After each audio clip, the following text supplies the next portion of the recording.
G'day everyone. Thought I'd have a chat to you about the latest rumours for the a7000. We all think that's what it's going to be called. There is a possibility that it would be an a6700. But I think if they're going to make the changes that they're talking about with the latest rumours, it's definitely going to be, I think, a new model like the a7000. Now, there's a few interesting things, and I'm going to take you over to Sonyalpharumours in a minute just to sort of take you over what they're sort of saying is going to be the rumour. But it does make sense to me, the things that they're saying, in the fact that what they're saying is that there's going to be a EVF in the middle of the camera like the A series cameras. Now, I was thinking about this and it does make complete sense to me, because if this camera is what they're saying it's going to be, which is going to be a mini A9, then they have to basically change that camera body, because it's not going to take the heat that would be basically inside a camera the size of the a6500. Now, the reason why I'm saying that is because they're saying if it's a mini A9, it's probably going to shoot something like 20 frames per second. It's also going to give you 4K 60p, I believe.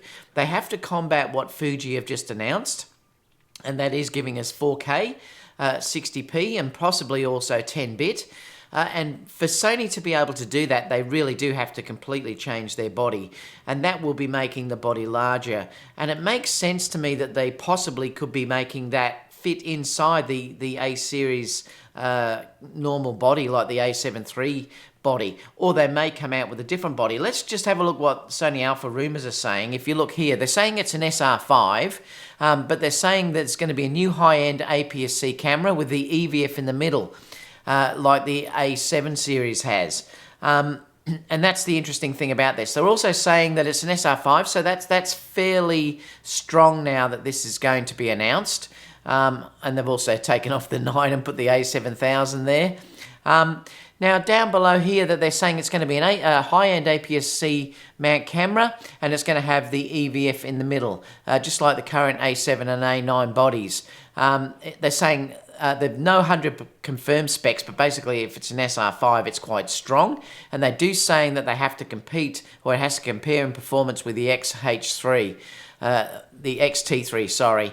And there's a picture down the bottom here about how the camera sizes differ here between the A7, the XT3, and the a6500. And you can see here how small the a6500 actually is, and that's going to be the problem if they're adding those features in. And there is another possibility that they also could put it in something like this camera as well.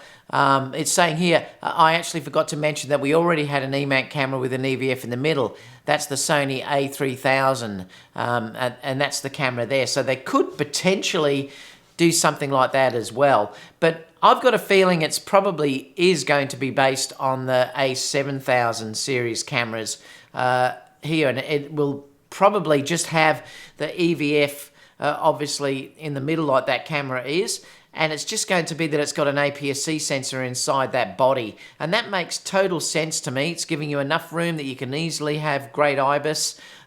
You can have the new battery in there, which I think is really important as well. The Z battery, I think, is a must if you're going to really blow that Fuji out of the water. And, it's going to be really interesting. The things that I don't think then that may happen is it may not have that fold-out screen that a lot of people are waiting on. Me particularly, if you're doing that sort of work. I'm hoping, but I'm just wondering if it is that same type of body, whether we'll see that fold-out rear screen. But it does look exciting, and it does look like we're going to get a new camera fairly soon. And I did predict this, that I think the A7S III is going to be really held off now, as nothing's competed with that. But they have had to answer what Fuji have announced with the XT3, because that is such a good camera. So I'd love to know your thoughts on this. Do you think that's a possibility that they will do this in that larger type body to beat the heat and things like that? Let me know what you think down below, and I'll see you all soon for the next video. Bye for now, guys.